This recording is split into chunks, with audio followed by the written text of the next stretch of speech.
Peter Piper picked a peck of pickled peppers. A peck of pickled peppers Peter Piper picked. If Peter Piper picked a peck of pickled peppers, where is the peck of pickled peppers that Peter Piper picked?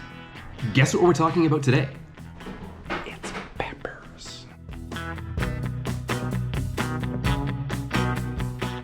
One of the biggest things that I think a lot of new gardeners, even gardeners with a few years under their belt, this idea of, oh, I'll put in more seeds in case something doesn't germinate. You don't really need to go overkill. And there'll be like 10 seeds in each one. And the poor little guys are gonna end up leggy. They're fighting for light, they're fighting for nutrients, they're fighting for water. So I'm just putting 2 seeds. In most cases, going to have 2 seeds germinate. And then I can select which one looks a little bit better. Seeds that are packaged, they're going to tell you what the germination rate is. This one here has a germination rate of 90. If you plant 10 seeds, more than likely, at least 9 will pop up.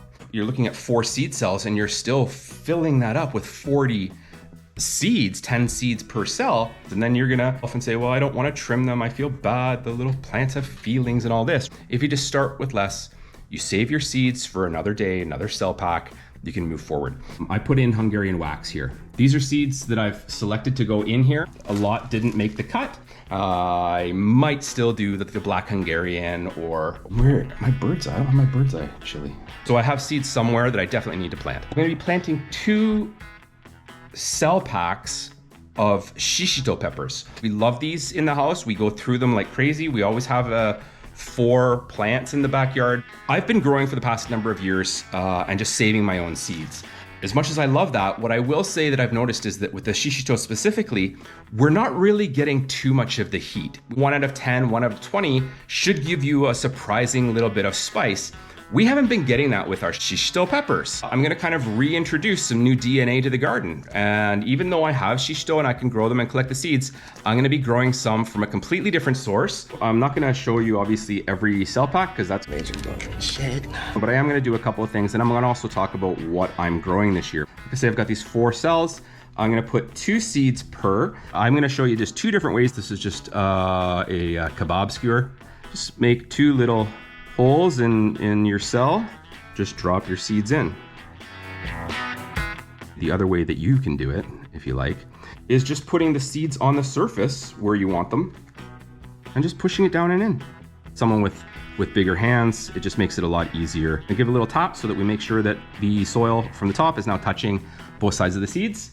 These are actually all old cell packs. I bought some begonias or something like that from the nursery and I kept the cell pack. A big bag of them. My tomatoes and my peppers, I like the 4 cells because it gives them a little bit more space. 2x3. I do use these, but more so for flowers. I'll use these for my marigolds and whatnot. End of season, just give them a little wash with water and a little cap full of bleach. So I've got everything planted out as far as the seeds go. Just gonna give you a quick run through as to what I actually am planning to put in the garden. A very big standard for me is the Hungarian wax pepper. This is the shishito I was talking about earlier. Fantastic Japanese pepper. Cayenne, perennial in the GXG garden. Scotch bonnet. I've never actually grown Scotch bonnet, just the seeds that I collected from a Scotch bonnet that I got from the supermarket. Nothing wrong with supermarket seeds.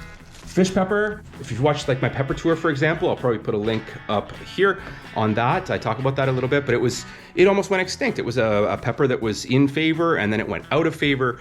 This is the Korean green sweet pepper. So I'm curious about that. I've never grown it. Don't even remember if I've ever eaten it before. This is another banana pepper. This is from, Jesus Christ, the Micro Farm on Green Lake. Hope I got that right. Like I said, had the Korean shop strain of the shishito peppers. Again, the Korean shop, this is the Korean hot pepper. Give a little bit of different color to the garden. Hot lemon pepper. The jalapeno that I grow every year. The jalapenos and my cayennes have been crossbreeding. They kind of have their own little traits. This one is another supermarket pepper, long red finger pepper. Kept the seeds from that, so those are in the cells as well. As always, I want to say thanks for watching. If you're not dirty, you're not doing it right. We'll see you next time. Bye-bye.